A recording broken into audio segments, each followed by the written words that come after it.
লজ্জা পেতেছে।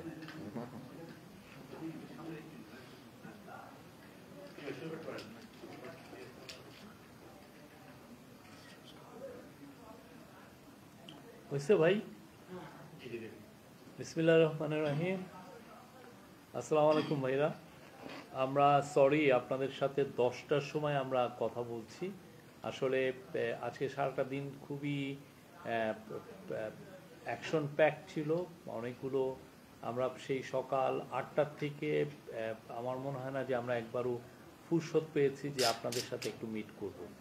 তো আজকে অনেকগুলো ইভেন্ট ছিল। আপনি জানেন যে গতকাল রাতে চিফ অ্যাডভাইজার এবং তার সাথে একটা খুবই হাই প্রোফাইল একটা টিম নিয়ে উনি অফিসিয়াল ভিজিটে কুয়ালালামপুর আসেন এবং আজকে সকালে ওনার অফিসিয়াল যে বায়োলেটারাল টকস ছিল আনোয়ার মালয়েশিয়ার প্রাইম মিনিস্টার দাতু সেরি আনোয়ার ইব্রাহিমের সাথে। তো আমরা সকালেই আনোয়ার ইব্রাহিমের যিনি অফিস এখানে পুত্রজায় আমরা গিয়েছিলাম, ওইখানে অফিসিয়াল টকস হয়। ওইখানে যেটা হয় যে 3 দফা টকস হয়। একটা দফা প্রথম হয়েছিল যে একটা সিলেক্ট গ্রুপের সাথে একটা বায়োলেটারাল টকস হয়, তারপরে 1-on-1 হয় টকস, মানে আনোয়ার ইব্রাহিম আর আমাদের চিফ অ্যাডভাইজার ছিলেন, এবং শেষ থার্ড যেটা সেটা হচ্ছে ডেলিগেশন লেভেল বায়োলেটারাল টকস। সেখানে আমাদের যারা সিনিয়র অফিসিয়াল যারাই এসেছিলেন ইনক্লুডিং অ্যাডভাইজার তারা সবাই ছিলেন, তার ওই পক্ষেও ইয়ে ছিল ইকুয়াল নাম্বার। তো খুবই ফ্রুটফুল টকস হয়েছে। খুবই বলবো যে বাংলাদেশের আমাদের যে ভিজিটের মূল লক্ষ্য যেটা, যে বাংলাদেশের সাথে মালয়েশিয়ার যে সম্পর্ক, আমরা দুই দেশই চাচ্ছে যে নতুন উচ্চতায় নিয়ে যেতে, এবং আমরা মনে করি যে আজকে সেটার আমরা এটার দেখেছি যে মানে আজকে যে টকসটা হচ্ছে খুবই বলবো যে এটা খুবই সাকসেসফুল টকস, ফ্রুটফুল টকস, এবং এর ফলে বাংলাদেশ এবং মালয়েশিয়ার মধ্যে সামনে যে সম্পর্ক আরও নতুন উচ্চতায় উঠবে। আজকে এই টকসগুলোর মধ্যে মূল ইস্যুগুলো ছিল মাইগ্রেশন। আপনি জানেন বাংলাদেশি সরকারি হিসাবে 8 লক্ষ আছে, অনেকে বলেন যে এটার নাম্বার হবে 15 লক্ষ বাংলাদেশি এখানে কাজ করছেন। অনেকে এখানে আছেন সেকেন্ড হোম হিসেবে, অনেকে আছেন এখানে হাই স্কিল জায়গায়, অনেকে প্রচুর প্রফেসর আছেন। মালয়েশিয়ার প্রচুর ইউনিভার্সিটিতে বাংলাদেশি প্রফেসর টিচার্স এবং প্রফেসর আছেন। তো মাইগ্রেশন নিয়ে কথা হয়েছে, মাইগ্রেশন ওয়েলফেয়ার নিয়ে কথা হয়েছে। আসিয়ানে আমরা সেক্টরাল ডায়ালগ পার্টনার হতে চাই, সেই বিষয়ে কথা হয়েছে। তারপরে আমাদের সাথে মালয়েশিয়ার যে একটা ট্রেড, আপনি জানেন ট্রেডের যে ইমব্যালেন্স আছে, সেই ট্রেড ইমব্যালেন্স কীভাবে দূর করা যায়, এবং সেই অনুযায়ী যে কাজগুলো আমরা যাতে মালয়েশিয়ার মার্কেট অ্যাক্সেস পাই, সেগুলো অনেকগুলো প্রোডাক্ট যেগুলো আমরা বিদেশে যেগুলো এক্সপোর্ট করি সেটার মার্কেটে এখানে অ্যাক্সেস পাওয়ার জন্য কথাবার্তা হয়েছে। ট্রেডের ক্ষেত্রে একটা ইম্পর্টেন্ট একটা ডিসিশন এসছে যে আমাদের দুই দেশ খুব দ্রুত ফ্রি ট্রেড এগ্রিমেন্টের নেগোসিয়েশনটা শুরু করবে। ব্লু ইকোনমি কথা হয়েছে। আমাদের ইন্টারিম গভর্নমেন্টের একটা বড় একটা মিশন হচ্ছে যে বাংলাদেশের যে ডিপসি যে আমাদের যে টেরিটরি আছে সেখানে কিভাবে ডিপসি ফিশিং কিভাবে বাড়ানো যায় সেই বিষয় নিয়ে কথাবার্তা হয়েছে। চিটাং পোর্টের আমরা চাচ্ছি যে চিটাং পোর্টকে খুব ওয়ার্ল্ডের নাম করা প্রতিষ্ঠানের যে এসে যাতে ম্যানেজ করে তাদের সাথে কথা বলা। এসে আলোকে চিটাং পোর্টে তাদের ইনভেস্টমেন্ট নিয়ে কথা হয়েছে। তারপরে এডুকেশন নিয়ে কথা হয়েছে। আমাদের প্রচুর ছেলে, একটা হিসাবে দেখা যায় যে 10,000-এর মতো ছেলে বাংলাদেশি এখানে পড়ালেখা করছেন। তারা যাতে গ্র্যাজুয়েশন করার পরে এখানে স্কিল লেবারের যে স্কিল ওয়ার্কারের যে ভিসা সেটা পান, সেই জন্য কথা হয়েছে। ডিফেন্স কোঅপারেশন নিয়ে কথা হয়েছে দুই জনে।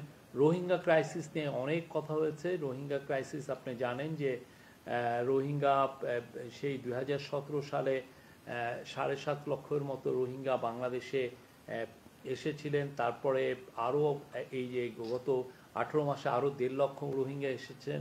তো প্রায় মোর দেন 1 মিলিয়ন রোহিঙ্গা এখন বাংলাদেশে আছে, এবং এই ক্রাইসিসটা আসলে দিনকে দিন মানে আমরা এই ইন্টারিম গভর্নমেন্ট খুব চেষ্টা করছে যে এই ক্রাইসিসটা কীভাবে রিজলভ করা যায়, এবং এই রিজলভ করানোর জন্যই আনোয়ার ইব্রাহিমের সাথে এই বিষয়ে আলাপ হয়েছে। মালয়েশিয়া বলেছে যে তারা আমাদের সাথে থাকবে, এবং আমাদের সাথে ওরা এবং ইন্টারন্যাশনাল যারা এই বিষয়ে যারা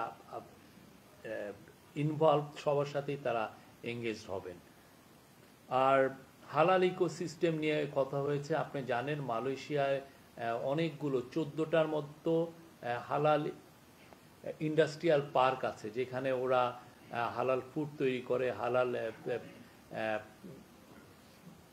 হালাল কসমেটিক্স তৈরি করে। তো এই 14টা ইন্ডাস্ট্রিয়াল পার্ক, এরকম পার্ক যাতে বাংলাদেশে আমরা করতে পারি সেটা নিয়েও কথাবার্তা হয়েছে, এবং ওদের সাথে খুব আমরা বলবো যে খুবই ফ্রুটফুল একটা ডিসকাশন হয়েছে। বাংলাদেশ ওয়ার্ল্ডের তৃতীয় বৃহত্তম মুসলিম মেজরিটি নেশন হওয়ার সত্ত্বেও বাংলাদেশের হালাল ইকোনমিটা সেভাবে টেক অফ করেনি। তো অথচ এই হালাল ইকোনমির সাইজ আজকে আমাদেরকে ওদের মালয়েশিয়ান এক অফিসিয়াল বললেন যে প্রায় $3 ট্রিলিয়ন। তো এই $3 ট্রিলিয়ন আমরা কিভাবে এই মার্কেটটাকে কিভাবে এক্সপ্লোর করতে পারি, এবং সেক্ষেত্রে বাংলাদেশের প্রতিষ্ঠানগুলো যারা হালাল পণ্য উৎপাদন করবেন বা রপ্তানি করবেন তাদের সার্টিফিকেশনটা কিভাবে হবে, কিভাবে তারা ফ্যাক্টরিগুলোকে মানে হালাল সম্মত করবেন, সেগুলো নিয়ে খুব ভালো ডিসকাশন হয়েছে। এই ছিল আজকে মানে অফিসিয়াল ডিসকাশনের বিষয়। এছাড়া পরবর্তীতে এসে আপনারা জানেন যে মালয়েশিয়ান প্রাইম মিনিস্টার অফিসিয়াল রেসিডেন্সে একটা আমরা অফিসিয়াল লাঞ্চন অর্গানাইজ করা হয়। ওইখানে একটা কালচারাল প্রোগ্রামও ছিল। তারপরে আমরা এসে পড়ি। এখানে এসে পড়ার পরে অনেকগুলো মিটিং হয়েছে। একটা তো বিজনেসের, আপনারা জানেন যে আমাদের তরফ থেকে একটা বিজনেস ফোরামের মিটিং হয়েছে। সেখানে মালয়েশিয়ান যত বড় বড় বিজনেসম্যান তাদেরকে ইনভাইট করা হয়েছিল। সেই কনফারেন্সে প্রফেসর ইউনুস, আমাদের যিনি বিডার এক্সিকিউটিভ চেয়ারম্যান আশিক চৌধুরী, এবং রবি এক্সিয়াটা, যেটা প্যারেন্ট কোম্পানি এক্সিয়াটা বেরহাত, এইটার গ্রুপ সিইও বিবেক সুদ কথা বলেছেন। এছাড়া আমাদের আমাদের ইয়েও কথা বলেছেন, এফবিসিসিআই প্রধান এখন যিনি অ্যাডমিনিস্ট্রেটর আছেন, ইনি কথা বলেছেন। এছাড়া আমাদের কমিউনিটি একটা এঙ্গেজমেন্ট ছিল। কমিউনিটি মেম্বাররা এসেছিলেন 1 ঘন্টার মতো একটা মিটিংয়ে। সেখানে আমাদের চিফ অ্যাডভাইজার কথা বলেছেন। জাস্ট একটু আগে যেটা হলো যে মালয়েশিয়ান যারা বিজনেসম্যান, মালয়েশিয়ার যারা আমাদের যারা বন্ধু মালয়েশিয়ান সোসাইটিতে, তাদের সম্মানে একটা ডিনার আয়োজন হয়েছিল। সেখানে চিফ অ্যাডভাইজার ছিলেন। তো এই ছিল হলো আজকে আমাদের কাজকর্ম। এছাড়া 3টা মিটিং হয়েছে, 3টা মেজর মিটিং। একটা হচ্ছে রবি এক্সিয়াটার বেরহার্ডের যিনি চেয়ারম্যান এবং ওদের গ্রুপ সিইও, উনি এসেছিলেন আমাদের চিফ অ্যাডভাইজারের সাথে কথা বলতে। খাজানা, আপনি জানেন খাজানা হচ্ছে মালয়েশিয়ান গভর্নমেন্টের ওদের সভারেন ফান্ড, যেটা ওদের গভর্নমেন্টের একটা খুব পাওয়ারফুল একটা ফান্ড। তাদের চিফ এক্সিকিউটিভ এসেছিলেন, তাদের সাথে কথা হয়েছে। এবং মালয়েশিয়ার যে হালাল ইকোসিস্টেম নিয়ে যারা কাজ করছেন, ওদের এইচডিসি এবং ওদের যিনি এই পুরো বিষয়টা যারা দেখছেন, তাদের সিনিয়র অফিসিয়ালরা এসেছিলেন। সবার সাথে একটা খুবই ফ্রুটফুল মিটিং হয়েছে। এই ছিল আজকে আমাদের কার্যক্রম। আপনাদের কোশ্চেন থাকলে করতে পারেন।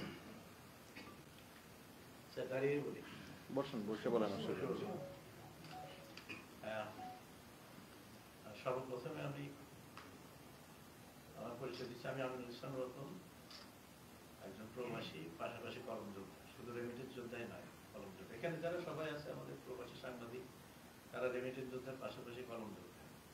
তো আমরা এখানে অনেকদিন থেকে সাংবাদিকতা করছি। এবং আপনি প্রশ্নটা করেন, সময় কম তো, অনেকে লাইভ দেখাচ্ছেন, সেই জন্য।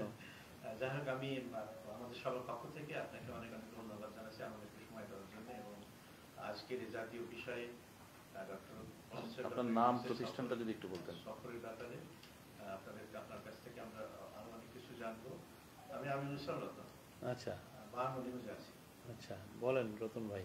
তো আজকে ব্যাপারটা হচ্ছে আমরা কিন্তু সংগ্রামের মাধ্যমে, আমাদের লেখনের মাধ্যমে এম্বাসিতে প্রেস উইং চালু হয়েছিল, এখনো চলছে। আমাদের প্রেসের বর্তমান দায়িত্বে আছেন মাহবুবিল ইসা। এগুলো কিন্তু আমাদেরই আন্দোলনের ফসল। আমরা এখানে অনেক আগে থেকে 2011 থেকে আমরা সাংবাদিকতা করছি এবং 2011 থেকে আমি সাংবাদিকতার সাথে সম্পৃক্ত। কিন্তু আজকে আমি আপনার সাথে আমি ভিতরে আলাপ হয়েছে, আজকে আমি দাওয়াত পেয়েছি দল হিসেবে। আমি বাংলাদেশের বিএনপির দপ্তর সম্পাদক, সেই হিসাবে আমি দাওয়াত পেয়েছিলাম। কিন্তু আমরা আমাদের এখান থেকে বেশ কয়েকজন লিস্ট দেওয়া হয়েছিল। সাংবাদিকতা এখানে একটু পেশা, অন্য পেশাজীবীরা যদি তারা দাওয়াত পেয়ে থাকে, কেন আমাদের সাংবাদিকরা এই অনুষ্ঠানে কমসে কম স্যারের বক্তব্যগুলো শুনতে পেত? সেখানে কোনো কিছু অ্যালার্ট ছিল না, ফটো ক্যামেরা কোনো কিছু অ্যালার্ট ছিল না, আমরা এটাও জানি। কিন্তু কেন আমাদেরকে সেখানে অবজ্ঞা করা হয়েছে, এই বিষয়ে আপনার কাছ থেকে জানতে চাই। না, এই বিষয়ে কোনো অবজ্ঞার কিছু হয়নি। আপনাদের সাথে তো আমরা বসছি রাত 10টায়, সে বিষয়ে সেই সময় আপনার সমস্ত কোশ্চেনই করতে পারবেন। ওইখানে বরঞ্চ আপনারা গেলেন কিন্তু কোনো প্রশ্নই করতে পারলেন না। এইখানে তো আমরা সবার প্রশ্ন নিচ্ছি। তো বিষয়টা এইখানে একটা বিষয় একটু বলি আপনাদের ভাই, আপনারা মিডিয়ার অংশ, আমরা কমিউনিটির যাদেরকে আমরা এম্বাসি মনে করছেন যে ইনভাইট করার দরকার, সবাইকে ইনভাইট করেছেন। আর আপনাদের সবাইকে আমরা এখানে ইনভাইট করেছি। আমরা কিন্তু প্রেস কনফারেন্স নাও করতে পারতাম, কারণ আমরা প্রচুর প্রেস রিলিজ দিয়েছি। আমরা সবাই আপনাদের সবাইকে ইনভাইট করে এখানে নিয়ে এসেছি আপনাদের কথাটা শোনার জন্য। ওইখানে যেটা হয় যে আপনি একজন সাংবাদিক হলে তার কথা বলার চেয়ে ওইখানে তো কমিউনিটি মেম্বারের কথাটা ইম্পর্টেন্ট। আপনার এখানে মূল পরিচয় সাংবাদিক, কথা বলার একটা প্ল্যাটফর্ম আছে। আপনার এখানে মূল পরিচয় এখানে সাংবাদিক, আপনি ব্যাপারটা বুঝছেন না। এই আচ্ছা, আর একটা সেকেন্ড কোশ্চেন। আমি প্রশ্ন করতে আমি ওয়াহিদ সোহান, চ্যানেল 24। প্রথম প্রশ্ন হলো যে আপনি এই প্রধান উপদেষ্টার এই সফরকে কতটা ফলপ্রসূ মনে করছেন? সেকেন্ড যেটা, সেটা হলো আমাদের এখানে অসংখ্য অবৈধ অভিবাসী আছে, তাদের বিষয়ে প্রধান উপদেষ্টা আমাদের মালয়েশিয়ার প্রধানমন্ত্রীকে কোনো রিকোয়েস্ট করেছেন কিনা তাদের বৈধতা নিয়ে? থার্ড যে বিষয়টা, যেটা হলো ফ্রি ট্রেড নিয়ে কথা বলেছেন, আমাদের দীর্ঘদিন কিন্তু এই এফটিএটা চলে আছে, এই ব্যাপারে আদৌ কোনো ডিসিশন কি বাংলাদেশ পাবে কিনা? আমি থার্ড থেকে যাই, আমি পরে। থার্ড কোশ্চেনটা হচ্ছে এফটি, আমরা আজকে যে বায়োলেটারাল যেটা টকস হলো, এটা হাই লেভেল, আমাদের পক্ষ থেকে চিফ অ্যাডভাইজার ছিলেন, ওদের পক্ষ থেকে আনোয়ার ইব্রাহিম ছিলেন। সেখানে এটা বলা হয়েছে যে এফটিএ যে নেগোসিয়েশন খুব দ্রুত শুরু হবে। আর আপনার সেকেন্ড কোশ্চেনটা ছিল হলো প্রথমটা হলো কতটা ফলপ্রসূ। আমরা মনে করি এটা খুবই ফলপ্রসূ একটা সফর হয়েছে। আমাদের সাথে মালয়েশিয়ার যে সমস্ত বিষয়ে আমাদের সাথে তাদের সম্পর্ক আছে, যে সমস্ত বিষয়ে আমরা বারবার তাদের সাথে কথাবার্তা বলি, প্রত্যেকটা ইস্যু এসছে এবং খুব ক্যান্ডিড আলোচনা হয়েছে, খুব ভালো মতো ফলপ্রসূ আলোচনা হয়েছে। আপনি মাইগ্রেশনের ইস্যুটা এসেছে, যেটা খুবই ইম্পর্টেন্ট একটা বিষয়, প্লাস ট্রেডের ইস্যু এসেছে, ট্রেড অ্যান্ড ইনভেস্টমেন্টের স্পেসিফিক। আমাদের তরফ থেকে আমরা তাদেরকে বলেছি যে নতুন নতুন এরিয়াতে যাতে আমাদের বাংলাদেশি ভাই বোনদেরকে নেওয়া হয়। যেমন ধরেন কেয়ার গিভার একটা খুব ভালো একটা এখানে সম্ভাবনা আছে, সিকিউরিটি গার্ড। আর একটা হচ্ছে যে আপনার স্কিল লেবারে আপনি জানেন মালয়েশিয়া সেমিকন্ডাক্টরে মালয়েশিয়া খুবই উন্নত করছে এবং প্রচুর তাদের ইনভেস্টমেন্ট এসছে। তো সেমিকন্ডাক্টরে যাতে আমাদের ছেলে মেয়েরা যারা এখানে পড়েন, ধরেন ইলেকট্রিক্যাল ইঞ্জিনিয়ারিং, তারা যেন এখানে এই কাজটা করতে পারেন, সেই জন্য আলাপ হয়েছে। প্লাস আমাদের যারা ডক্টর ইঞ্জিনিয়ার যাতে মালয়েশিয়া এসে মানে হাই স্কিল লেবারে ওয়ার্কে কাজ পান, সেই জন্য এই কথাবার্তা হয়েছে। এবং ওরা দুইটা বিষয় একদম স্পষ্ট জানিয়েছেন যে বাংলাদেশের লেবার ওয়েলফেয়ারের জন্য একটা হচ্ছে যে এখন থেকে বাংলাদেশি যে কোনো ভাই বোন যারা এখানে কাজ করছেন, যাদের ধরেন ইংরেজির উপরে দক্ষতা কম, তারা এখন থেকে বাংলায় তারা কমপ্লেন করতে পারবেন, যে কোনো বাংলায় একটা কমপ্লেন করা। আর একটা হচ্ছে যে মালয়েশিয়ান ওয়ার্কারদেরকে যে সোশ্যাল সেফটি যেই দেওয়া হয়, প্যাকেজ দেওয়া হয়, ঠিক সেই জিনিসটা এখন বাংলাদেশি ওয়ার্কাররাও পাবেন। এই ওয়ার্কাররা কোন প্রক্রিয়া আসবে? আরো কি আপনাকে সিন্ডিকেটের কাছে চূড়ান্ত করেছেন না নতুন কোনো প্রক্রিয়ায় এখানে মিনিস্ট্রি লেভেলে এইখানে পুরো বিষয়টা অনেক আলাপের বিষয় আছে, আলাপগুলো হচ্ছে। আমরা প্রচুর এইখানে আসা যাওয়া করছি। আমাদের ওভারসিজ এমপ্লয়মেন্ট যিনি দেখছেন উনি কয়েক দফা এখানে এসছেন। আমাদের অন্যান্য আমাদের স্পেশাল এনভয় লুৎফে সিদ্দিকী উনি কয়েক দফা এসছেন। তাদের সাথে আমাদের নিবিড় আলোচনা হচ্ছে। কিছু কিছু বিষয় আছে যে খুব এই বিষয়টা একদিনে সলভের বিষয় না, বাট আমি বলবো যে আমাদের সমস্ত সিরিয়াসনেস আছে এই প্রত্যেকটা বিষয় যাতে এটা রিজলভ করা যায়। তার মানে আমরা বুঝে নিতে পারি যে এখনো সিন্ডিকেটের অধীনেই আমাদের বাংলাদেশ থেকে লোক আসবে, বিষয়টা কি এরকম? আপনি নিজে কনক্লুশন ড্র করছেন। না, এটা আপনার কাছ থেকে আমি বলছি তো মালয়েশিয়ার সাথে আমাদের খুব সিনসিয়ার আলাপ হচ্ছে, ভালো আলাপ হচ্ছে, এবং অলরেডি আমরা অনেক বিষয়েই দেখছি যে মাইগ্রেশন ওয়েলফেয়ারে তারা যথেষ্ট সাড়া দিয়েছেন এবং তারা আমাদেরকে সাথে খুব ভালোভাবে কাজ করছেন। আমরা তাদের সাথে খুব ভালো কোঅপারেশন করছি। অবৈধদের বিষয়ে আজকে এটা আমাদের ওভারসিজ এমপ্লয়মেন্টের অ্যাডভাইজার ডক্টর আসিফ নজরুল উনি এই বিষয়ে আজকের মিটিংয়ে বলেছিলেন। এই বিষয়টা নিয়ে কথা হয়েছে আজকে একদম হাইয়েস্ট লেভেল মিটিংয়ে এই বিষয়টা কথা হয়েছে। এইটা নিয়ে বলা হয়েছে, এইটুক বলতে পারি, এটা নিয়ে বলা হয়েছে। এটা হচ্ছে অবৈধ না, এদেরকে বলবেন হচ্ছে ইরেগুলার এবং আনডকুমেন্টেড। এরা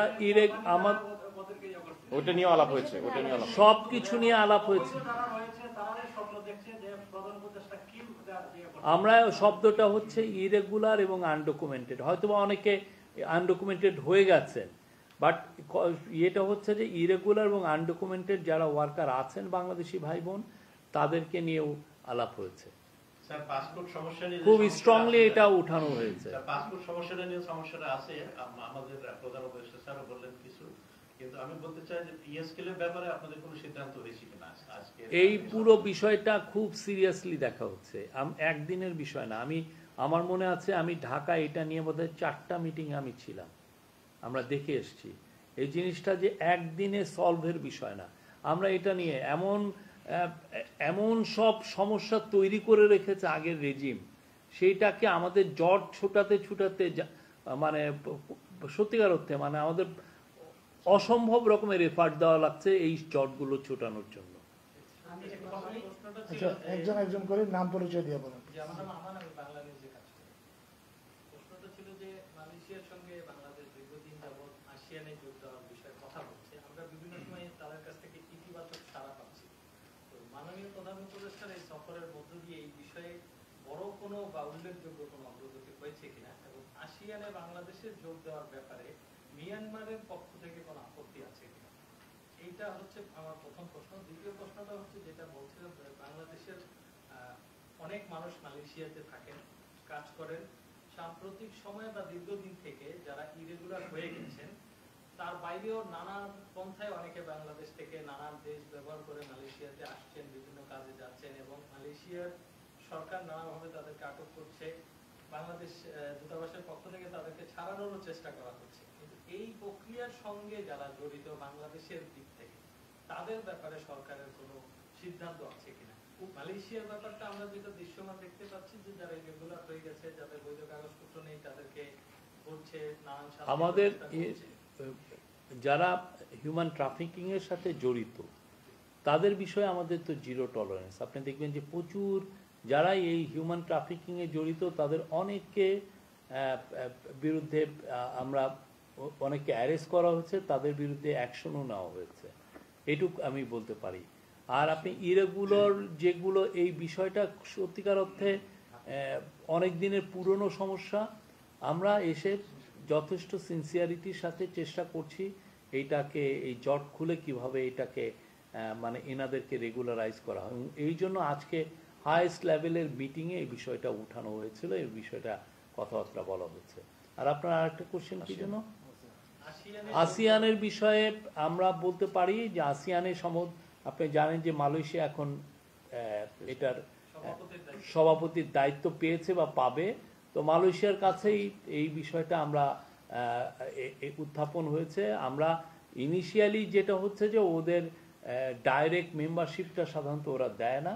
তো প্রথমে এই মেম্বারশিপে আসার নিয়মটা হচ্ছে যে আপনি প্রথমে ওদের সেক্টরাল ডায়ালগ পার্টনার হবেন, তারপরে ওরা চিন্তা করবে যে আপনাকে সে মেম্বার করবে কিনা। বাট আমরা আমাদের ফোকাসটা এখানে আছে, এবং চিফ অ্যাডভাইজার আপনি জানেন উনি দায়িত্ব গ্রহণের পরের থেকেই বারবার এই কথাটা বলছেন যে উনি আমরা যেন আসিয়ানের মেম্বারশিপ পাই, এবং আসিয়ানভুক্ত অন্যান্য যতগুলো দেশ আছে যেমন ইন্দোনেশিয়া, থাইল্যান্ড, এদের যে লিডারদের সাথে যখন ওনার কথা হয়েছে বা সিনিয়র অফিসিয়াল, উনি কিন্তু বারবার এই বিষয়টা তুলেছেন।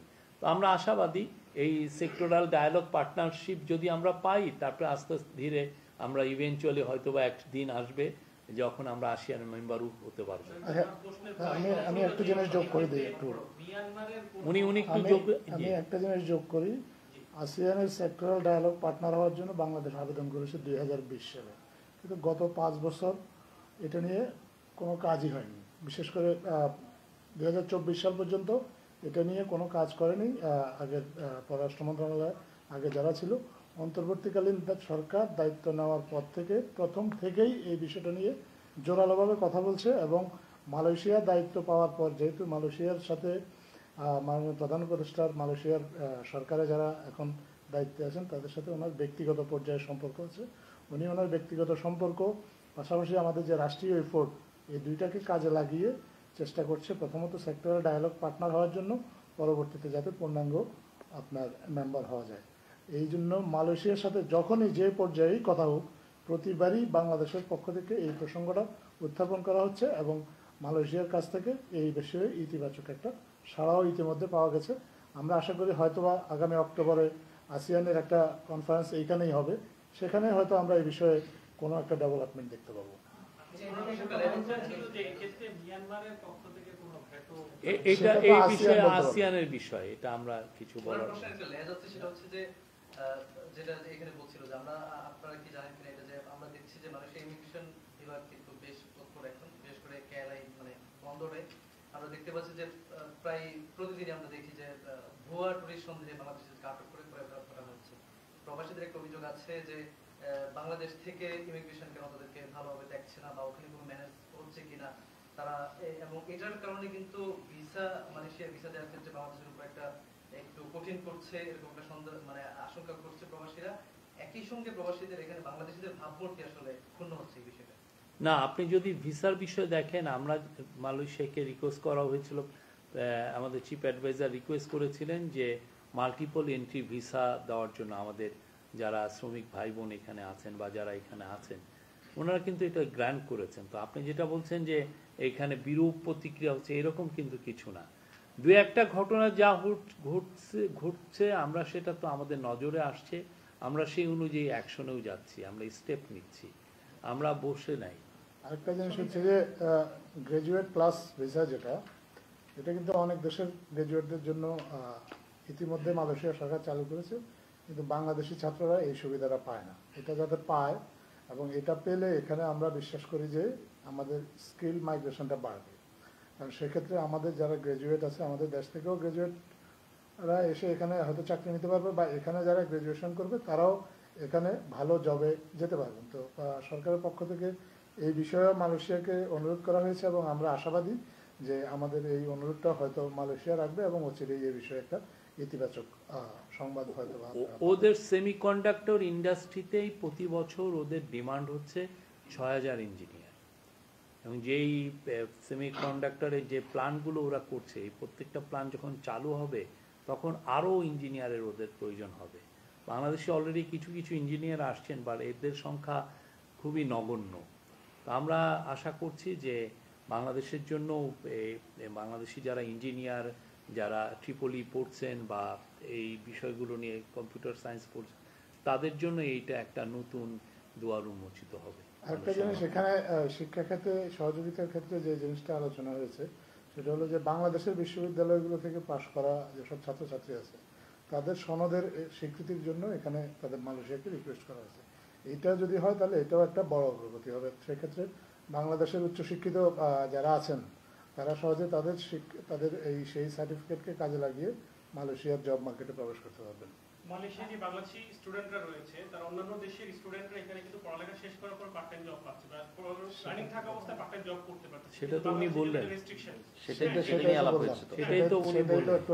এবং ব্যাপার হলো যে বারবারই আপনারা বলতেছেন বা কথা হয়েছে যে প্রবাসীদের আসলে আপনারা যে আসছেন, বাংলাদেশ থেকে উপদেষ্টারা আসছেন, প্রধান উপদেষ্টা আসছেন, প্রবাসীদের খুব চাওয়া মানে এখানে প্রায় আমরা যদি বলি যে 15 লক্ষ প্রবাসী বাংলাদেশি আছে, এর মধ্যে 80% কিন্তু ওয়ার্কারের মধ্যে কিন্তু প্রায় আমরা বলতে পারি যে 3-4 লক্ষ প্রবাসীরাই কিন্তু অবৈধ বা যেটাকে আমরা বলি যে আনডকুমেন্ট। তো এই ওদের মেইন চাওয়াটাই হলো প্রধান উপদেষ্টা আসছেন, এর আগে আসিফ নজরুল সাহেব এসেছেন যে আমাদের বৈধতার একটা স্বীকৃতি দেওয়া হোক। আর যে আরো আছে প্রশ্ন, আমি বলি যে বাংলাদেশের এই ইন্টারিম গভর্নমেন্ট দায়িত্ব নেওয়ার পর থেকে মালয়েশিয়ার সাথে সম্পর্ককে বা মালয়েশিয়ার সাথে বাংলাদেশের যে ইস্যুগুলো এগুলাকে খুবই গুরুত্বের সাথে দেখা হচ্ছে। বাংলাদেশের সর্বশেষ আপনার কোনো রাষ্ট্র বা সরকার প্রধানের এইখানে সফর ছিল 1 যুগেরও বেশি সময় আগে। ইন্টারিম গভর্নমেন্ট মালয়েশিয়ার সাথে নিয়মিত যোগাযোগ স্থাপন করেছে এবং আমাদের এখানে সরকার প্রধান স্বয়ং নিজে এসে আপনাদের এই প্রবাসী ভাই বোনদের যে সমস্যাগুলো আছে এই সমস্যাগুলো সমাধানের উদ্যোগ নিয়েছেন। আমরা বিশ্বাস করি ওনার এই সফরটা একটা ইতিবাচক প্রতিফলন আমাদের প্রবাসীদের জীবনযাত্রায় আসবেই। আমার যে শেষ কথাটা সেটা হলো যে এখানে প্রবাসীরা যে ইচ্ছা করে অবৈধ হয় তা না, আমাদের যে পাসপোর্ট সংক্রান্ত যে জটিলতাটা আছে, যে আমাদের পাসপোর্ট সংক্রান্ত জটিলতা কিন্তু অধিকাংশই কিন্তু কেটেছে। তারপর কিছু কিছু জায়গায় আছে, আমরা কিছু জায়গায় আছে সেগুলো স্ট্রাকচারাল কিছু প্রবলেম আছে, সেই স্ট্রাকচারাল প্রবলেমগুলো আমরা খতিয়ে দেখছি এবং আশা করছি খুব শীঘ্রই আপনারা এই বিষয়গুলো একটু বেটার রেজাল্ট পাবেন। আমরা এইগুলো নিয়ে অনেক দিনের পুরনো সমস্যা, আমাদের গভর্নমেন্ট আসার পরের থেকে এটা নিয়ে সিরিয়াসলি তারা কাজ করছেন। দেখেন যখন আনোয়ার ইব্রাহিম আমাদের দেশে প্রথম সফরে গেলেন, এই জাস্ট আমাদের এই গভর্নমেন্ট দায়িত্ব গ্রহণ করার পরে 2 মাসের মধ্যে উনি আসলেন এবং 2 মাসের মধ্যে প্রথম যে ইস্যুটা এই বিষয়ে আসলো সেটা হচ্ছে যে 18,000 বাংলাদেশি কর্মী ভাইয়েরা যারা মালয়েশিয়ার ভিসা পেয়েছিলেন বাট তারা স্ট্যান্ডার্ড হয়ে গেছিলেন, তাদের আর আসা হয়নি। এইটা কিন্তু রিজলভ হয়েছে এবং তার আলোকে এখন প্রায় 8,000 যারা স্ট্যান্ডার্ড আছেন তাদেরকে এখন নিয়ে রিক্রুট করা হচ্ছে। তো আমরা তো প্রত্যেকটা মালয়েশিয়ান আমাদের যারা মাইগ্রেন্ট ভাই বোনদের ওয়েলফেয়ারের জন্য যতগুলো ইস্যু আছে প্রত্যেকটা ইস্যু নিয়েই মালয়েশিয়ার সাথে কথা হচ্ছে এবং প্রত্যেকটা ইস্যুরই ইতিবাচক একটা সলিউশন পাওয়ার চেষ্টা হচ্ছে। আমি হালাল নিয়ে একটু মানে কথা ছিল, সেটা হচ্ছে আমরা সকলেই জানি মালয়েশিয়া ওয়ার্ল্ড বেস্ট হালাল শোকেস অনুষ্ঠিত হয় এবং সেখানে বাংলাদেশের পার্টিসিপেন্ট থাকে। অত্যন্ত দুঃখের ব্যাপার, যদি যুদ্ধ বিধ্বস্ত প্যালেস্টাইনের মতো দেশ তাদের মানে খুব বর্ণাঢ্য করে তাদের স্টলটা সাজাতে পারে এবং আকৃষ্ট করতে পারে, আমরা বাংলাদেশের মতো দেশ কেন সেটা পারি না? আমরা প্রত্যেকটা বছর দেখা যায় কি যে কয়েক বছরে অনুষ্ঠিত হতে যাচ্ছে ছোটখাটো 3-4টা স্টল নিয়ে বসে থাকে, বাংলাদেশ থেকে কিছু লোকজন আসে, কিছু বিস্কিট চানাচুর ওই যে ব্রেড এগুলা নিয়ে। এর চাইতে কি বেটার কোনো কিছু করা যায় না? অথবা আপনার প্রশ্নটা পরিষ্কার এবং আপনি যে কনসার্নটা ব্যক্ত করেছেন এটাও নিশ্চিত, এটা হতে হয়েছে এবং এইটা যাতে অ্যাভয়েড করা যায় এবং এই সিচুয়েশনটাকে যাতে ইমপ্রুভ করা যায় সেই জন্যই তো এখানে আলোচনা হয়েছে। আজকে আপনি দেখেছেন যে এই বিষয়ে একটা MOU সাইন হয়েছে, আলাদাভাবে হালাল ইন্ডাস্ট্রির যারা নেত্রী আছেন, শীর্ষস্থানীয় কর্মকর্তা আছেন, তারা এসে দেখা করেছেন এবং বাংলাদেশ মালয়েশিয়ার যে হালাল ইন্ডাস্ট্রির অভিজ্ঞতাটা এটা কাজে লাগিয়ে বাংলাদেশ যেহেতু একটা নিজেও একটি মুসলিম দেশ, বাংলাদেশ এটাকে কাজে লাগিয়ে নিজের দেশেও একটা হালাল শিল্প ইকোসিস্টেম একটা ইকোসিস্টেম গড়ে তুলতে চায়। এবং আপনি যে কনসার্নটা ব্যক্ত করেছেন এ বিষয়ে আগে আসলে কোনো কাজ হয়নি, আমরাও জানি এটা, এবং আমরা জানি বলেই এই সম্ভাবনাময় ক্ষেত্রটাকে অন্যান্য অনেক ইস্যুর পাশাপাশি ইন্টারিম গভর্নমেন্ট খুব গুরুত্বের সাথে দেখছে। একটু ভাই উনি একটু বলুক, অনেকক্ষণ থেকে চেষ্টা করছেন। বলেন। আমি এসে সৌরভ আর্টিতে কাজ করি। সবার আগে বলতে চাই আসলে 24-এর পরে আমরা যেভাবে প্রশ্ন করতে পারি এই সুযোগটার জন্য ধন্যবাদ যে আমরা নির্দ্বিধে প্রশ্নটা করতে পারি। আমি আসলে ইএসকে নিয়ে একটা কথা বলতে চাই, যেটা হচ্ছে এটার যে চুক্তিটা ছিল সরকারের সাথে, দূতাবাসে বসেই তারা এই সেবাটা দিবে, কিন্তু তারা চুক্তি লঙ্ঘন করে সরকারের রাজস্ব ফাঁকি তো দিচ্ছে, অতিরিক্ত অর্থ আদায়, প্রবাসীদের মারধর এবং সরকারের সম্পদ ধ্বংস করে। সম্পদ ধ্বংস বলতে ই পাসপোর্টের যে সার্ভারটা দূতাবাসে স্থাপন করা ছিল সেটা কোনো রকম অনুমতি ছাড়াই তারা জোরপূর্বক ক্ষতি সাধন করে তাদের অফিসে স্থাপন করছে। দূতাবাস থেকে আসলে অনুমতি ছাড়া একটা পেপারস বের করা যায়, তাহলে এই সরকারি গুরুত্বপূর্ণ সার্ভারগুলো কোনো রকম অনুমতি ছাড়া আপনার যে কনসার্ন, আপনি যে এই প্রশ্নগুলো করছেন, আপনার এই কনসার্নগুলো আমাদের অলরেডি গোচরে এসছে। এই গভর্নমেন্ট অলরেডি একটা হাই পাওয়ার কমিটি করে দিয়েছে, তারা এটা নিয়ে খতিয়ে দেখছেন কিভাবে এই যেই সমস্যাটা তৈরি হয়েছে সেটা কিভাবে দূরীভূত করা যায়।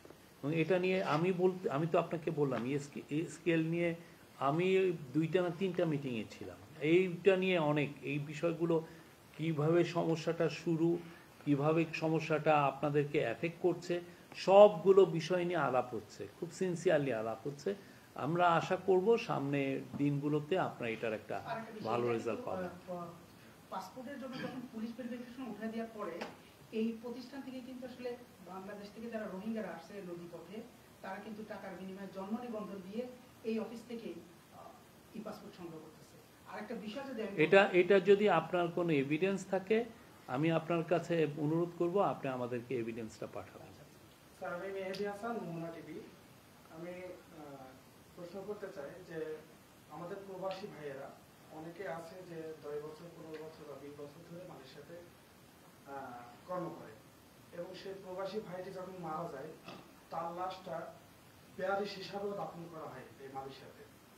তার লিগাল পাসপোর্ট থাকা সত্ত্বেও, ভিসা থাকা সত্ত্বেও কেন তার লাশ বেয়ারিশ হিসাবে দাফন করা হলো, এর দায়ভার কি এম্বাসি না আমাদের? এটা আপনার কাছে প্রশ্ন।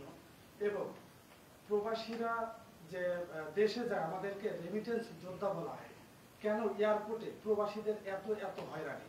আপনারা আশ্বাস দিয়েছেন যে এখন হয়রানি কেটে যাবে, বাট এখনো চলমান রয়েছে। আমি গত পরশুদিনও দেখলাম যে এক প্রবাসী ভাইকে এয়ারপোর্টের ভিতরেই তাকে লাথানো হচ্ছে, ঘুষানো হচ্ছে, তাকে প্রচুর মারধর করা হয়েছে। তো এখন মানে আপনারা এই বিষয়টা কোন নজরে দেখছেন? তৃতীয়ত, এখানে শত শত প্রবাসীরা, এই যে এখনো গতকালকে আমার ওখান থেকে প্রায় 30 জন প্রবাসীকে আটক করা হয়েছে। সো এই যে জেলখানায় বছরের পর বছর এদের কাটে, সো এখানে কি এম্বাসি কোনো পদক্ষেপ নিতে পারে কি? তাদের তো মনে করে যে তাদের কোনো গার্জিয়ানই নাই। বাংলাদেশের প্রবাসীরা যারা এখানে কর্ম করে আমাদের মূল্যায়নটা কিন্তু সবার চাইতে খুব মানে নিম্ন পর্যায়ে আছে। বাংলাদেশি নাম শুনলে ওরা আমাদেরকে মানে ঘৃণার চোখে দেখে, মানে আমরা দুর্গন্ধ এরকম চোখে তারা দেখে। তো জেলখানায় একজন প্রবাসী যখন জেলে বছরের পর বছর কাটাচ্ছে তার কোনো গার্জিয়ান কেন খুঁজে পাচ্ছে না? এম্বাসি কি তাদের খোঁজ খবর নেয়? এটা হচ্ছে ডিটেনশন ক্যাম্প আর কি, যেটা সাজা ভোগের পর দীর্ঘদিন থাকতে হচ্ছে। এই মানব, আপনি একটু বলেন তো এটার উত্তর। যেটা হচ্ছে যে আমাদের তো এখানে যারা শ্রম কল্যাণের লেবার উইং আমাদের আছে, আমাদের কাছে আমরা কিন্তু রেগুলারলি কিন্তু বিভিন্ন ডিটেনশন ক্যাম্প কিন্তু আমরা ভিজিট করি, এবং ওরা আমাদের ইনফরমেশন দিলে সেই অনুযায়ী কিন্তু আমাদের ব্যবস্থা নেওয়া হয়। এখন হলো যে অনেক সময় আমাদের কাছে তথ্য অনেক পরে আসে, বা ডিটেনশন ক্যাম্প হয়তো যাচ্ছে, আমরা 2 মাস পরে যাচ্ছে, আমাদের ইনফরমেশন আসলে কিন্তু আমরা যেতে পারি না। অনেক সময় ইনফরমেশন থাকে না, অনেকে মারা যান, আপনি জানেন। আমাদের কাছে ইনফরমেশন আসলে সঙ্গে সঙ্গে আমাদের যে প্রসিডিউর যেগুলো সেগুলো করি। আর হলো যেটা হলো ওই যে আপনি যেগুলো বললেন যেগুলো অনেকে লাশ পাঠানোর বিষয় থাকে, এগুলো এখন আমাদের সরকারি খরচে পাঠানোর আসলে একটা খুবই সামান্য, মানে কি বলে এটাকে অপ্রতুল একটা ফান্ড আছে, সেক্ষেত্রে যতটুকু পারে আমরা চেষ্টা করি। বাকিটা অনেক কমিউনিটিও অনেক সময় দেখবে যে সহযোগিতা করছে, তাদের মাধ্যমে কিন্তু অনেক সময় পাঠানো হয়। আসলে এটা সবাই একটা কম্বাইন এফোর্ট সবাই মিলে কাজ করা হয়, কিন্তু আমাদের নজরে আসলে অবশ্যই সেগুলো ব্যবস্থা নেওয়া হয়। অ্যাটলিস্ট আমরা কেউ বসে থাকে না, মানে আমাদের শ্রম কল্যাণ উইং তো একা কাভার করতে পারে না, আমরা সবাই অন্যান্য উইংয়ের কর্মকর্তারা গিয়েও কিন্তু আমরা ক্যাম্প ভিজিট করি। ওকে প্লিজ, আরেকজন প্লিজ। হ্যাঁ, আমরা কিছুদিন আগে মালয়েশিয়া থেকে 134 জনের উপরে আইএস হিসেবে চিহ্নিত একটা নিউজ পাইছিলাম, আমরা নিউজটা করছিলাম। আসলে এ বিষয়ে সেখানে একটা বিষয় উল্লেখ ছিল যে তৎকালীন সরকার নাকি বর্তমান সরকারকে উৎখাতের ষড়যন্ত্র। আমি জানতে চাচ্ছি যে কোন সরকারকে উৎখাত করার জন্য আর কি মালয়েশিয়ায় বসে তারা ষড়যন্ত্রে লিপ্ত ছিল। এক, দুই হচ্ছে যে আমরা মালয়েশিয়া, আমরা প্রবাসী হিসেবে আমরা আসলে ভোট আমাদের একটা ঈদের মতো একটা উৎসব হিসেবে আমরা সামনে আশা করতেছি যে ফেব্রুয়ারিতে নির্বাচন হবে বলে আশা করা যায়। বাট কত তারিখে বা কোন সপ্তাহে এরকম কোনো কিছু নির্দিষ্ট ডেট আছে কিনা যেটা আমরা প্রবাসীরা সবাই দেশে দিয়ে ভোটের এই ইমেজটা আমরা এই বিষয়ে আমাদের চিফ অ্যাডভাইজার অলরেডি ইলেকশন কমিশনকে বলেছেন, তাদেরকে নির্দেশ দেওয়া হয়েছে, ইলেকশন কমিশন এটা নিয়ে কাজ করছে। আপনি অবশ্যই এটার একটা ভালো সুসংবাদ পাবেন। আর প্রথম যে কথাটা বললেন সেই বিষয়ে মালয়েশিয়া যাদেরকে অ্যারেস্ট করা হয়েছে, আপনার যে ফিগারটা আছে সেটার সাথে আমাদের ফিগারে মিলছে না, আমাদের ফিগার অনেক অনেক কম। আর আমরা এই বিষয়ে আমাদের দুই দেশের পুলিশ খুব নিবিড়ভাবে তারা কোঅপারেট করছে, কাজ করছে। এই বিষয়টা আমরা অবশ্যই সিরিয়াসলি দেখছি এবং এটা তদন্ত আপনি যেটা বলছেন আমরা এটা নিয়ে তদন্ত হচ্ছে, তদন্ত শেষ হওয়ার পরে আমরা এই বিষয়ে কমেন্ট করতে পারবো। আমি মুনার আলম নিচ্ছর মাইগ্রেন্ট অ্যাক্টিভিটির জন্য কাজ করছি। আপনি আলোচনা করে ফেলছেন, তারপর আমি আসিয়ান নিয়ে আরেকটু আলোচনা করতে চাই। আপনারা বললেন যে আপনারা ডায়ালগ পার্টনার হওয়ার ব্যাপারে আগ্রহী, যে মালয়েশিয়া যেহেতু চেয়ার আগামী সেপ্টেম্বর বা অক্টোবরে সম্ভাবনা রয়েছে। সেক্ষেত্রে যদি না হয় আগামী বছর ফিলিপাইন আসতেছে খুব সম্ভবত চেয়ারে। বাংলাদেশ কি এখনই এই জন্য আসলে কোনো লিয়াজু বা ডিপ্লোমেসি শুরু করছে কিনা?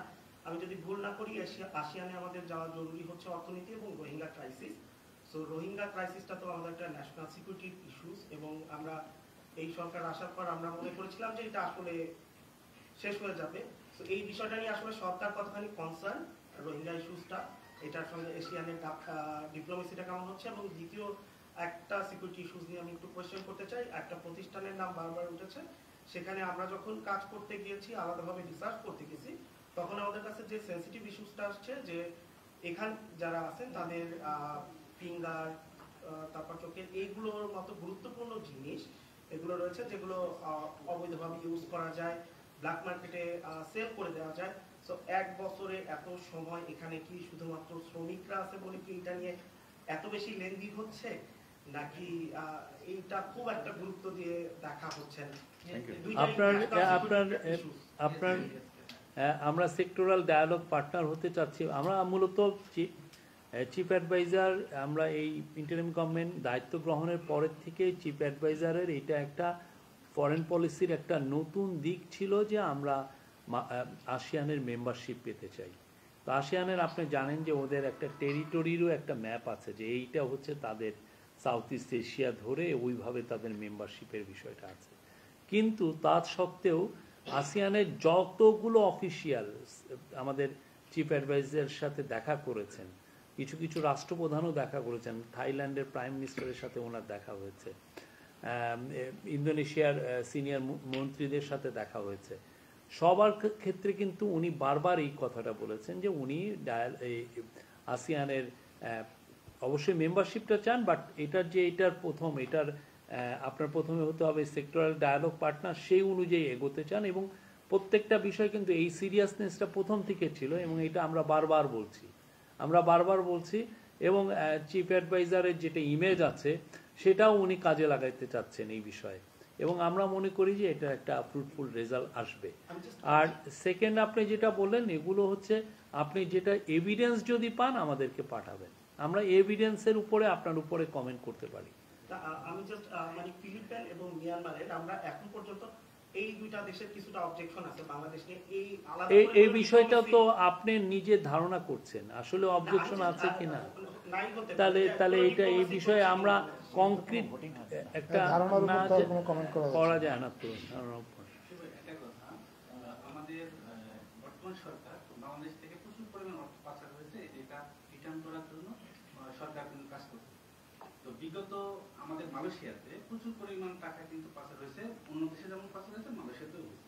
এবং শ্রম বাজারকে কেন্দ্র করে প্রচুর টাকা কিন্তু মালয়েশিয়াতে বিগত লাস্ট যে কলিং ওপেন হয়েছিল তখন কিন্তু পাচার হয়েছে। এবং বাংলাদেশে যতগুলো রিক্রুটমেন্ট এজেন্সি আছে তারা কিন্তু তাদের এই সূক্ষ্ম মানে শ্রম বাজারকে পুঁজি করে এই টাকাগুলো পাচার করছে। তো সরকার কি তাদের ব্যাপারে কোনো ব্যবস্থা গ্রহণ করবে কিনা, নাম্বার ওয়ান। নাম্বার টু, বাংলাদেশে কিন্তু আইন আছে যে যতগুলো রিক্রুটমেন্ট এজেন্সি আছে যে যে ওয়ার্কার বিদেশে প্রেরণ করবে সে তার সকল দায়ী দায়িত্ব, দ্যাটস মিন তার বাসস্থান, তার কর্ম, তার চিকিৎসা, সকল মানে কাজের ব্যবস্থা এবং বেতন ভাতার ব্যাপারে নিশ্চিত করতে হবে বাংলাদেশের রিক্রুটমেন্ট এজেন্সি। এবং যদি ব্যর্থ হয় তাহলে বাংলাদেশ আইন অনুযায়ী সেই রিক্রুটমেন্ট এজেন্সির বিরুদ্ধে ব্যবস্থা গ্রহণ করে। কিন্তু দুঃখের বিষয় আজকে প্রায় 54 বছর হয়ে গেছে, আজ পর্যন্ত কোনো রিক্রুটমেন্ট এজেন্সির বিরুদ্ধে কোনো ব্যবস্থা কোনো গভর্নমেন্ট নেয় নাই। বরং যারা যদি কেউ তাদের বিরুদ্ধে কোনো কথা বলে তাদেরকে বিভিন্নভাবে হয়রানি করা হয়। এবং সাংবাদিকরা তাদের বিরুদ্ধে কোনো নিউজ করে সেই সাংবাদিকদের কেউ বিভিন্নভাবে হয়রানি করা হয়, কিন্তু তাদের সেই সিকিউরিটি কিন্তু দেওয়া হয় না। এই ব্যাপারে বর্তমান সরকারের কোনো পদক্ষেপ আছে কিনা? এখন আপনারা রিপোর্ট করেন, যে কোনো রিক্রুটমেন্ট এজেন্সির বিরুদ্ধে আপনারা রিপোর্ট করতে পারেন। আমরা নিশ্চয়তা দিতে পারি যে কোনো রিক্রুটমেন্ট এজেন্সি বাংলাদেশের কোনো সাংবাদিককে হয়রানি করার কোনো সুযোগ পাবে না। আচ্ছা, আর যে অর্থ পাচার যেগুলো অর্থ পাচার নিয়ে আমাদের সমস্ত কোথায় কোথায় যে অর্থ পাচারটা হয়েছে যে তার ডেস্টিনেশন কোথায় এই বিষয়ে পুরোটা তদন্তের মধ্যে আছে। এটা বাংলাদেশ ব্যাংক তদন্ত করছে এবং আমাদের এন্টি করাপশন কমিশন তারা তদন্ত করছে। বাংলাদেশ ব্যাংক এই বিষয়ে অনেকগুলো ল ফার্মের সাথে কথা বলছে। আমার মনে হয়, আমি এখনো এটা আমি কি আপনাকে কংক্রিট কথা বলতে পারবো, ওরা অনেকগুলো ল ফার্মের সাথে চুক্তিও করেছে। তারা এটার জন্য তারা গ্লোবালি এরা স্পেশালাইজ জব এই কাজটা ওরা করেন, তাদের স্পেশালিটি এইখানে। তো আমরা আশা করছি যে এই বিষয়ে আরও সামনে কোনো ভালো কোনো কংক্রিট ইনফরমেশন পাবো। কেননা এটা পুরোপুরি যখন ধারণা হবে যে এই জায়গায় এত টাকা গিয়েছে বা তখনই তো আমি পার্সু করতে পারবো যে এই টাকাটা ফিরে আনার জন্য। জি, আমি একটু একটা প্রশ্ন করতে চাই, এটা নিয়ে একটা যোগ করতে চাই। আমরা অতীতের অভিজ্ঞতা দেখেছি গত কলিং ভিসাতে মালয়েশিয়াতে কিছু নাম সর্বস্ব কোম্পানিতে সত্যায়ন দেওয়া হয় যাদের কোনো তাদের বসার মতো অফিস পর্যন্ত থাকে না। 200 কর্মচারী 200 লোক দিয়ে কাজ করানোর মতো তাদের সক্ষমতা থাকে না, অথচ 500 লোক এনে এখানে রাস্তায় ছেড়ে দেওয়া হয়। পরবর্তীতে তারা দূতাবাসে অভিযোগ করে, অবৈধ হয়ে যায়, কেউ পালিয়ে যায়। এই সমস্ত যে কোম্পানি করতে আছে নাম সর্বস্ব, এদের বিরুদ্ধে কোনো তদন্ত করবেন কিনা, আপনারা ব্যবস্থা গ্রহণ করবেন? এটা আসলে আমরা তো দুই একটা ঘটনা এরকম হয়তো ঘটেছে। আমরা এই বিষয়ে আগের মূলত এটা আগের গভর্নমেন্টের সময় বেশি হয়েছে। তো সেটা আসলে আমরা তদন্ত করছি। এই বিষয়ে যারা যারা এজেন্সিগুলো জড়িত তারা কিন্তু সিআইডির কিন্তু নজরের দাঁড়িতে আছে এবং তারা তদন্তের মধ্যে আছে। শেষ করি না ভাই, আমরা লাস্ট কোশ্চেন নেব। Last question please. না বলেন। ঢাকার থেকে যারা আসছেন তারা দিয়ে একটা কোশ্চেন করতে পারেন। এরপরে আমি শ্রমবাজার নিয়ে একটু কথা বলতে চাই যে আপনারা এই কথাটা হয়েছে কিনা, যেহেতু দুই বন্ধুর এই যে বৈঠকটা আমরা অনেক ইতিবাচক ভাবে দেখছি। যে আনোয়ার ইব্রাহিম কিন্তু ক্ষমতা আসার পরে উনি বলেছিলেন যে বাংলাদেশের সঙ্গে যেটা হয়েছে সেটা আধুনিক যুগের দাসত্ব, এরকম একটা কথা বলেছিলেন। তার মানে কি হয়েছে এটা আমরা সবাই জানি। তো সেই যে সিন্ডিকেটের মাধ্যমে হয়েছে সেই সিন্ডিকেট শুধুমাত্র 14টা সোর্স কান্ট্রির ভিতরে বাংলাদেশকে আলাদা করা হয়, বাকি 13টার সঙ্গে কিন্তু জন্য আলাদা নিয়ম। এটা নিয়ে কোনো কথা হয়েছে কিনা, অভিবাসন ব্যয় কমানো এবং এই যে 13টার সঙ্গে 14টার সঙ্গে কেন বাংলাদেশ থাকে না, এটা নিয়ে কোনো কথা হয়েছে? এগুলো প্রত্যেকটা বিষয় নিয়েই আমাদের সাথে মালয়েশিয়ার খুব নিবিড়ভাবে কথা হচ্ছে এবং আজকে না, এর আগেও অনেক কথা হচ্ছে। এই বিষয়গুলো নিয়ে তো আমরা ওয়াকিবহাল, এই বিষয়গুলো নিয়ে আমরা কথা বলছি। আমরা একটা দাবি করেছিলাম আমাদের ওই ভাইটা একটু কোশ্চেন করবে। দাবির বিষয়টা শুনুন, এটা প্রেস কনফারেন্স মানুষের জন্য প্রশ্ন করছেন, আপনার দাবির বিষয় না। সিন্ডিকেটের মাধ্যমে এই শ্রম বাজারে কর্মী আনা হয়েছে, তাদের অনেকেই কাজ পায়নি, অনেকেই সমস্যায় দেখেছি। আমরা দাবি করেছিলাম যারা এই হয়রানির সঙ্গে প্রতারণার সঙ্গে সম্পৃক্ত তাদের একটা তালিকা প্রকাশ করার জন্য। আমরা কিন্তু আজ পর্যন্ত এটা তদন্ত কমপ্লিট হলে হয়তোবা তখন দেখা যাবে। সম্রাট আপনি বলেন। সম্রাট হিসেবে আমি চ্যালেঞ্জের কাছে যেটা বলছিলাম আর কি, এখানকার মানুষের অনেক প্রত্যাশা কিংবা আপনাদের অনেকদিন পর সামনে পেয়েছে যার জন্য একটা কোশ্চেন আমি দেখা গেছে অনেক সময় পাই বা আমরা পাই যার জন্য পরেই করছি। আচ্ছা বলেন আপনার কোশ্চেন। সেটা হচ্ছে এই যে মানুষের ইমিগ্রেশন নিয়ে কথা হচ্ছিল, আমি ছোট করে বলছি, সেই ইমিগ্রেশন বিষয়ে হচ্ছে ধরেন এখন ওয়ার্কার আসবে, ভাবমূর্তির একটা বিষয়, এটা কেন হচ্ছে থামছে না প্রত্যেক দিন। আমার কালকে ইমিগ্রেশন ক্রস করতে হয়েছে, আর আমার ক্যামেরা করতে যে ভিডিও দেখে যে আপনারা যে রিপোর্টার সাংবাদিক প্রমাণ দেন, জাস্ট এটা ওদের ইমিগ্রেশনের প্রয়োজন, এটা করতেই পারে। তার মানে একটা ওয়ার্কার বা যে একটা শ্রমিক যখন আসছে তার সাথে কেমন হচ্ছে, এটা একটা কোয়েশ্চেন। একটা কোয়েশ্চেন হচ্ছে এই যে আপনি বললেন যে 8,000 হচ্ছে নিবন্ধিত হয়েছে মালয়েশিয়া আসার জন্য, এই পদ্ধতিটা বলতেছে মালয়েশিয়ার এখানে হাই কমিশন থেকে বলা হচ্ছে যে এটা FWCM, তার মানে কি সে মানে পুরনো পদ্ধতি সিন্ডিকেশন, একটা কোয়েশ্চেন। একটা হচ্ছে যে এই যে আপনার নতুন করে এমইউ হবে বা বাংলাদেশিরা আসবে এখানে, সেই ধরেন যে ঢাকায় গিয়ে বা এখান থেকে আমরা এই আপডেটটা দিতে পারবো যে কবে নাগাদ আসবে, কারণ মালয়েশিয়া নিয়ে মানুষের একটা ইমোশন আবেগ কাজ করে এখানে আসার জন্য সবসময়। যেটা প্রধান উপদেষ্টার আমরা দেখলাম যে বলছে যে বাংলাদেশের অর্থনীতি বা মানুষের অর্থনীতি দুইটা একটা সাথে আরেকটা জড়িত। সব মিলে আমরা আপডেটটা কি দিতে পারবো যে আগের সিন্ডিকেশন থাকবে না, আমরা এটা জোর গলায় কিংবা বড় করে বলতে পারবো যে এটা আমূল পরিবর্তন আসছে, বা মানুষের এখনকার যারা বিদেশগামী কর্মী বেশিরভাগই মালয়েশিয়া আসতে চায়, অভিবাসন খরচ থেকে শুরু করে দীর্ঘমেয়াদী একটা স্ট্রাকচারাল ইস্যু নিয়ে আপনি বলছেন, সেটা নিয়ে কিন্তু আমরা এই পুরো একটা বছর এইটা নিয়ে আমাদের প্রবাসী কল্যাণ যে অ্যাডভাইজার উনি বারবার কয়েক দফা মালয়েশিয়া এসছেন, এই আলাপগুলো তাদের মালয়েশিয়ার সাথে আমাদের নিবিড়ভাবে হচ্ছে এবং কিছু কিছু ক্ষেত্রে আমরা কিছু রেজাল্টও পেয়েছি ভালো, যাতে আমাদের মাইগ্রেন্টরা ওয়েলফেয়ার পান, তাদের প্রতি যাতে অন্যায় না করা হয়, তারা যেন বঞ্চনার শিকার না হন, এই কাজগুলো খুব আমরা অনেক নিবিড়ভাবে করছি। কিন্তু যেটা হচ্ছে যে এটা অনেক পুরনো সমস্যা এবং এটা দীর্ঘদিন ধরে এটাকে আরো ইভেন আগের গভর্নমেন্টের সময় এটা সরকারি মন্ত্রীরা এটা ইনভলভ ছিলেন, পাওয়ারফুল মন্ত্রীরা ইনভলভ ছিলেন। হ্যাঁ, তা আপনি বুঝেন তাহলে এইটা, তাহলে আপনাদের চোখের সামনে দিয়ে পাওয়ারফুল মন্ত্রীরা এই ধরনের মানুষকে আর কি বঞ্চিত করেছেন। এমপি ছিলেন, মন্ত্রী ছিলেন, হ্যাঁ একটা না দুইটা মন্ত্রী ছিলেন, ঠিক না?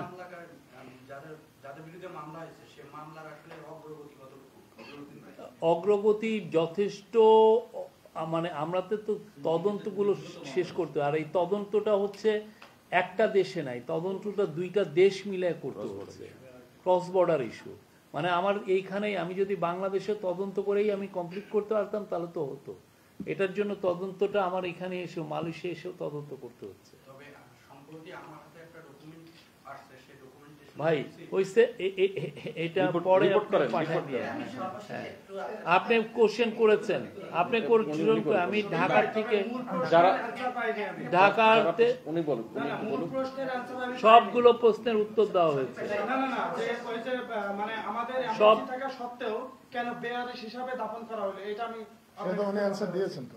না না দেয়নি দেয়নি, বেয়ারিশ হিসাবে দাফন হয়েছে এটা কেন হয়েছে? এখানে আমাদের কাছে ইনফরমেশন আসতে হয়, হ্যাঁ আসার পরে কিন্তু আসার পরে যেটা হয় কি যে যদি ডকুমেন্ট হয় কি একজন যে বাংলাদেশে তো কথা বলতে পারেন, ডকুমেন্ট যখন আসলো তো তাকে পাঠানোর একটা প্রক্রিয়া আছে, সেই প্রক্রিয়া ফলো করে কিন্তু পাঠানো হয়।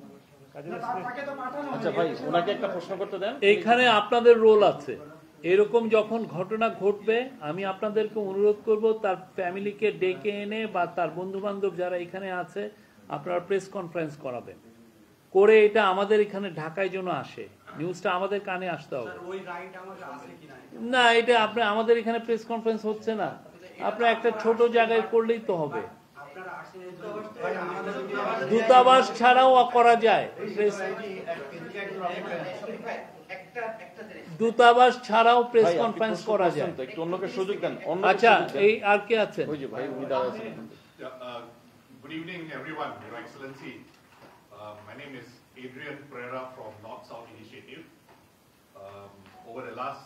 years, together with Tenaga Nita, Migrant 88, we have been working so hard for Bengali workers in Malaysia, so hard.